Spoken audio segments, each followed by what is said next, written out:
Every tool in the workshop, whether it's a hand tool or a power tool, requires some maintenance and tune-up every once in a while.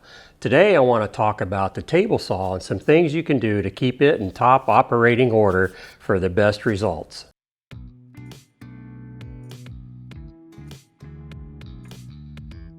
The very first thing you should consider when you walk up to your table saw is to look and make sure that the tabletop is nice and clean, free of rust, and has no glue spots or anything like that on it, because you want that workpiece to slide nice and easily across it. Now there are several ways and several products you can use to do that. I like to use a non-woven abrasive, and they come in various grits. And there are a variety of products that you can use to clean the top and to lubricate it. You just want to make sure that whatever product you use does not contain silicone, because it could affect the finish. So you're going to spray the product on, and following the directions on the can, wipe it off to leave a nice, clean, smooth surface. Let's talk a little bit about the insert plate on your saw. The standard insert plate that comes with your saw is okay, but I recommend you replace it. Here's the reason why. If you look beside the blade here on either side, there's a wide gap. And that causes a problem, especially if you're cutting a thin workpiece, or a workpiece could get jammed in that slot. And it's just not a safe thing to have. So I recommend that you replace the stock insert with a zero clearance insert. Now this does a couple things for you. First of all, it closes up that gap beside the blade. Another thing it does is, as the blade is rotating, the wood fibers at the bottom of the workpiece are well supported by the insert, so you get a cleaner cut. You can buy commercial zero clearance inserts, or you can make your own like I did. And how I did that was I took some 1/2" MDF, or you could use Baltic birch plywood. You want something that's going to be stable and flat. And the thickness is going to depend on the makeup of your saw and how you're going to get it to sit flush with the tabletop. So I take a blank and I cut it out to rough shape on the bandsaw. And I take that blank and I use double-sided tape to adhere it to my stock insert plate. And then I go to the router table and use a bearing guided bit to route that shape right around that commercial insert, and you end up with an exact replica of the shape. After that, you can see here I had to do some tweaking to get it to sit flush with my table saw, which meant just running across the blade vertically to remove some material. The next thing you're going to want to do is you're going to want to route or cut a relief in here so that you can easily put that insert down on your blade. Now when you do that, your blade is going to be all the way down, and you've got clearance underneath for that blade. So you want to make sure this is sitting flat. And then you could pull the rip fence over part of the insert, turn the saw on, and gradually raise the blade to make the slot. Great thing about zero clearance inserts is you can have various inserts based on the width of the blade. If you're using a dado blade, every time you make a cut, label it with the zero clearance insert, set that aside. Now you've got it available for the next time you need it. Now let's talk a little bit about table saw blades. Every manufacturer produces a blade specifically designed for a particular task. For example, this combination blade here is designed to do a moderate job at cross-cutting and ripping, but it doesn't really excel at either one of those. But for general purposes, it's a good blade to have, and it's one that I leave on my table saw most of the time. When crosscuts really matter and you want a glass smooth edge on your workpiece, switch to a crosscut blade. Consists of many teeth. This one is an 80 tooth blade.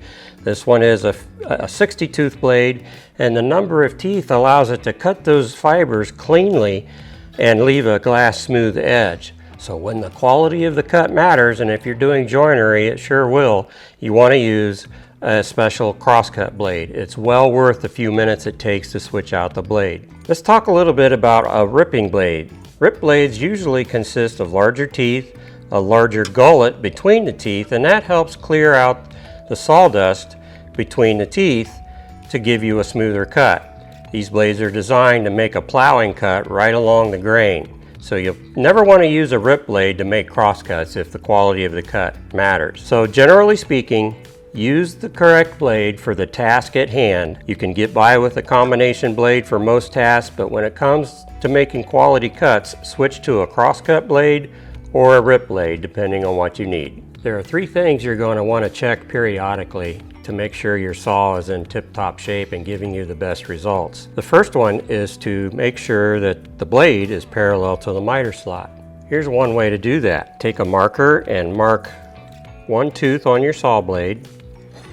Take a combination square and slide it so that the heel is tight against the inside edge of the miter slot. And you're going to run the blade up to touch that tooth. Go ahead and tighten it down. Turn your blade so that that tooth is on the back and check to make sure that that tooth matches the same distance as the front.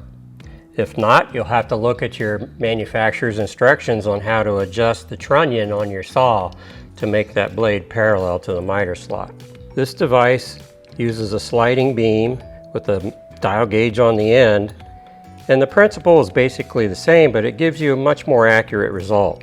So you're going to mark one tooth of the blade, slide the dial gauge up till it just touches, lock down the device, then you can turn the gauge till it reads 0. And then you're going to turn that tooth and slide the gauge back and check it back here as well. And it will tell you how many thousandths of an inch you're out, and then you can make adjustments based on that. The next thing to do is to make sure that your miter gauge is square to the blade. You can check to see if your miter gauge is square to the blade by taking a high quality square, one that you know is accurate, putting it against the miter gauge and sliding it up until the blade of the square touches the plate on the saw blade. And you're going to want to raise your blade as high as you can get it, just for better results and make it easier to see. Then just go ahead and sight along the blade and make sure there are no gaps. Now, assuming you've already checked that the blade is parallel to the miter slot, you'll need to read the manufacturer's instructions for your miter gauge to know how to adjust that so that it's perfectly square with the blade. Now, the last thing to check is to make sure that your rip fence is parallel to the blade and the miter slot. And there are a couple ways to do that. One is to use a scrap piece of wood that just fits your miter slot. Gently tap the rip fence until it contacts that piece. And then you're going to sight down the edge of the miter slot to see if the fence is angled one way or the other. And you could also move the block in that direction and see if there are any gaps or if it's too tight. Here again, you'll need to check with the manufacturer's instructions on how to adjust the fence. Mine has 4 bolts here at the end that I can loosen and angle the fence in either direction. So those are the 3 main things you're going to want to check, especially if you move your saw. It doesn't matter if you move your saw a foot or 30 miles. When you get it set up again, you need to check to make sure that all of these 3 items are in working order. There are a couple more things I want to talk about, but they're more related to the safety and using the saw than anything else. I like to adjust the blade height until just the bottom of the gullet is even with the top of the workpiece. As you're making a cut, you want to make sure that you're standing off to the side of the blade. In case there is kickback, then you're not in the path of that workpiece as it comes flying out. Here's something else to remember, and this topic comes up a lot in discussions about table saws. The temptation is to use your miter gauge for a crosscut and use your rip fence as a stop block so that you can make a cut a specific length with the workpiece going between the blade and the rip fence. It's a very dangerous operation because as the workpiece goes through, it can rotate, and as it rotates, that blade will catch the end of it and send that workpiece flying. So anytime you're cutting clear through the workpiece, you want to use a stop block. A stop block can be a scrap piece of wood put up against my fence, and you measure between the stop block and the blade. Once you get that measurement, you slide the stop block back, and you want to make sure that the workpiece stays ahead of the blade and behind the stop block. And then you can clamp that stop block down to the rip fence. So as you make the cut, you're going to run the workpiece up against the stop block and then bring it forward, and now you've got some space here to pull the workpiece away and not allow it to catch on the blade. So anytime you're making a through cut, do not use the miter gauge with the rip fence without using a stop block. There's one final thing I want to mention about the rip fence, and that is you want to make sure that the face of the rip fence is square to the tabletop. You do that simply by running your square up against there. and checking to make sure that there's no gap along there. And then you're going to look at the manufacturer's instructions again to see if you can make that adjustment to keep that rip fence square to the tabletop. That's just going to make your cuts that much more accurate and more professional. So by taking a few minutes to go through these operations and checking to make sure your saw is in order and tuned up before you start a project is a really good idea. Your cuts will be cleaner, more accurate, and your project will look that much better.